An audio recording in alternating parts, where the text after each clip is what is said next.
డబ్బు, అనారోగ్యం, ఉద్యోగం, వ్యాపారం, అప్పులతో బాధపడుతున్నారా? మీకోసమే లాంచ్ యువర్ ఫ్యూచర్ ప్రోగ్రామ్.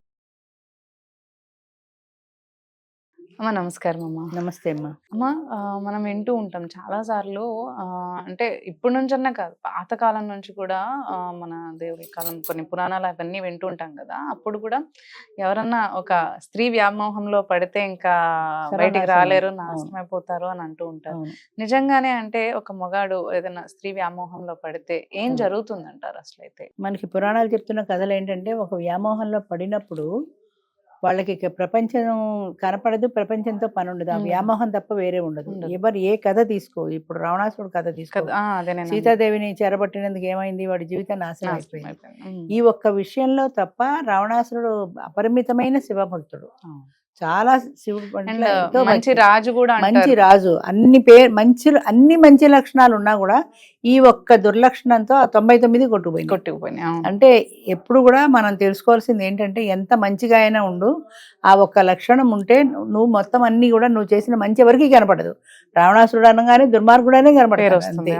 అంచేత వ్యామోహం అనేది ఎప్పుడు కూడా కంట్రోల్లో ఉండాలి. ఈ వ్యామోహం కాదు, ఏ వ్యామోహం కంట్రోల్లో ఉండాలి. ముఖ్యంగా స్త్రీ వ్యామోహం. పరస్త్రీ అంటే తల్లి లాంటిది అనే భావనతో చూడకుండా, all Indians are my brothers and sisters అన్నట్టు, అలా కాకుండా అది ఒక స్త్రీ, ఒక ఆడది అనే భావనతో ఎప్పుడైతే చూసారో ఆ వ్యామోహం అనేది అప్పుడే పుడుతుంది. ఆ వ్యామోహాన్ని ఆదిలోనే త్రుంచి కంట్రోల్ చేసుకోలేకపోతే అది ఇంత ఒటుడింత అన్నట్టు మహావృక్షమై పెరిగిపోతుంది.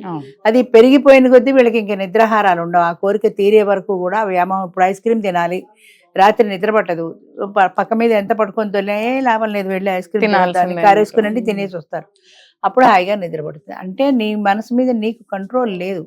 ఇప్పుడు తినకూడదు, వద్దు అనే కంట్రోల్ నీకు లేదు కాబట్టి ఆ కోరిక తీరే వరకు నీకు నిద్ర రాలేదు. అంచేత నువ్వు బయటికి వెళ్ళి ఆ ఐస్ క్రీమ్ తినేసి వచ్చి ఆ కోరిక తీర్చుకున్నాక ప్రశాంతంగా నిద్రపోయావు.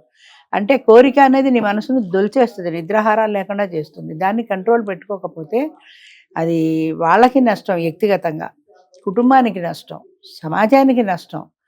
తరతరాలుగా ఎన్ని యుగాలు మారినా ఈ రోజుకి రావణాసురుని చెడ్డవాడుగానే చెప్పుకుంటున్నారంటే సీతాదేవి అపహరణే ప్రధాన కారణం, అందరికీ తెలిసిన విషయం ఇది. అంచేత వ్యామోహం అనేది, ముఖ్యంగా పరస్త్రీ వ్యామోహం అనేది ఎప్పుడు కలగకూడదు. అది ఆదిలోనే తుంచుకుని కనుక దాన్ని కంట్రోల్ చేసుకోలేకపోతే విపరీతంగా ఉంటుంది. ఇప్పుడు ఈ మధ్య పేర్లు ఎందుకు కానీ మనం చాలాసార్లు వింటున్నాం యూట్యూబ్లో, అక్కడ భార్యాభర్తలకి గొడవలు వచ్చాయి. ఏదో అది వాళ్ళ వ్యక్తిగతం, వాళ్ళకిద్దరికి పడలేదు. ఆయన పొలిటికల్గా కూడా మంచి ఊపులో ఉన్న వ్యక్తి, వాళ్ళిద్దరికి గొడవలు వచ్చాయి. ఏదో ఆవిడే పొమ్మందో ఆయనే విడిపోయాడు. పిల్లలు కూడా ఉన్నారు వాళ్ళకి. ఆయనకి దగ్గర దగ్గర 50+ 60కో దగ్గర అవుతున్నాడు. ఆ వయసులో ఇన్నేళ్ళు సంసారం చేసి టీనేజ్లో ఉంది అమ్మాయి కూడా. అమ్మాయిని కూడా ఎక్కడో యూట్యూబ్లో చూశాను నేను. అంత వయసు వచ్చిన పెళ్లికి ఎదిగినటువంటి పిల్లలుండి ఆయన వేరే వచ్చేసాడు, వేరే ఎక్కడో ఉంటున్నాడు, ఆఫీస్ కార్యాలయంలోనో ఎక్కడో ఉంటున్నాడు. ఆయనకి ఇంకొక అమ్మాయితో మొదటే పరిచయం ఉంది, ఫ్యామిలీతో కలిసి ఉన్నప్పుడే ఇంకొక అమ్మాయి పొలిటికల్గా పరిచయం అయింది. ఆ అమ్మాయి ఈయనకి దగ్గరైంది. ఆమెకి భర్త ఉన్నాడు, 2 పిల్లలు ఉన్నారు. ఆ పిల్లలు ఇద్దరిని భర్త దగ్గర వదిలేసింది, ఈయనతో లివ్ ఇన్ రిలేషన్లో ఉంటుంది. పబ్లిక్ గా చెప్తున్నారు వాళ్ళు, మేము లివ్ ఇన్ రిలేషన్ లో ఉంటున్నాము. అంటే వాళ్ళ భార్యాభర్తలు కొట్టుకొని చావని, ఆయనకి విడాకులు అవనంతసేపు భార్యగా ఆమెకు అధికారం ఉంది కదా, మనం ఎందుకు మధ్యలో వేలు పెట్టినట్టు? నువ్వు వేలు పెట్టావు కాబట్టి ఆయన భార్యకి దూరంగా ఉండడానికి అదొక ప్లస్ పాయింట్ అయింది ఆయనకి. ఎందుకంటే ఏ తోడు లేకపోతే వాళ్ళు కలుద్దురో మాందురో. అసలు ఆయన తోడు గురించి కానీ, వాళ్ళ పాత జ్ఞాపకాల గురించి కానీ, వాళ్ళ యొక్క మంచి చెడ్డల గురించి కానీ ఆయన ఆలోచించే వ్యవధి లేకుండా నువ్వు ఆ ప్లేస్ ఆక్యుపై చేసేసావు కదా. అంటే ఆమె ఏం చెప్తుంది అంటే, ఆమె చెడ్డది అది ఇది ఏదైనా కానీ వాళ్ళ భార్యాభర్తల విషయంలో అసలు నీకెందుకు, నీకు అనవసరం కదా. నీ కూడా పెళ్ళయి ఉన్న వ్యక్తి, పెళ్ళయి 2 బిడ్డలుండి పరువు పోయింది కదా, బంధువులు పరువు పోయింది, అత్తవారి పరువు పోయింది, భర్త పరువు పోయింది, మరి పుట్టింటి వారి పరువు పోయింది. ఇంతమంది పరువు తీసిన ఒకే ఒక కారణం ఏంటంటే వ్యామోహమే కదా. దానికి నువ్వు ఏ పేరు పెట్టుకో కానీ ఇది వ్యామోహంగానే భావిస్తారు కదా. ఇప్పుడు ఇన్ని యూట్యూబ్లో వాళ్ళు వస్తున్నాయి, కింద కామెంట్స్ రాసే వాళ్ళందరూ ఎంత దరిద్రంగా రాస్తున్నారు. ఒక్కళ్ళైనా మిమ్మల్ని సపోర్ట్ చేసిన వాళ్ళు ఉన్నారా? సమాజం ఇంతమంది తప్పు పడుతున్నా సరే మేము మా ఇద్దరికి ఇష్టం, మేము లివ్ ఇన్ రిలేషన్లో ఉన్నాం అని చెప్తున్నారు. Correct. దురదృష్టం ఏంటంటే సుప్రీంకోర్టు కూడా ఇలాంటి వాళ్ళని సపోర్ట్ చేస్తూ పరస్పర అంగీకారంతో వాళ్ళు లివ్ ఇన్ రిలేషన్ లో ఉండొచ్చు, అంటే సింగిల్ అయితే ఉండొచ్చు, కానీ వాళ్ళు జంటప్పుడు అవును మ్యారేజ్ ఆ ఏజ్ లో పెళ్ళాం పిల్లలు ఉండి కూడా వేరే అట్రాక్షన్ లో పడిపోయి మా పరస్పర అంగీకారంతో మేము ఇద్దరం కలిసి ఉంటున్నాం అంటే ఈ పెళ్ళాం పిల్లల సంగతి, మరి వీళ్ళ సంగతి ఎవరు చూస్తారు? వాళ్ళు ఏమైపోతారు?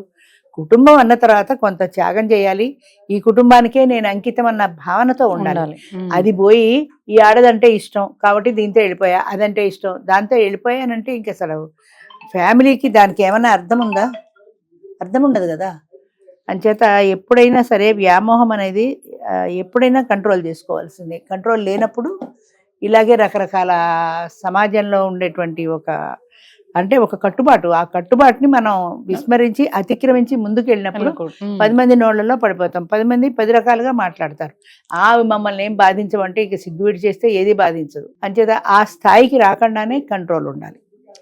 అలా ఉన్నప్పుడు సమాజానికి గౌరవం ఉంటుంది, వాళ్ళ వ్యక్తికి గౌరవం ఉంటుంది, తర్వాత ఆయన కుటుంబానికి గౌరవం ఉంటుంది. ఇప్పుడు ఆయన గౌరవం పోయింది, సమాజంలో పోయింది, బంధువుల్లో పోయింది, కుటుంబంలో పోయింది, భార్య బిడ్డ ద్వేషిస్తున్నారు, ఫ్యామిలీలో పోయింది, పొలిటికల్ కెరీర్ కూడా పోయింది, అన్నిటికీ మించి పొలిటికల్ కెరీర్ కూడా పోయింది.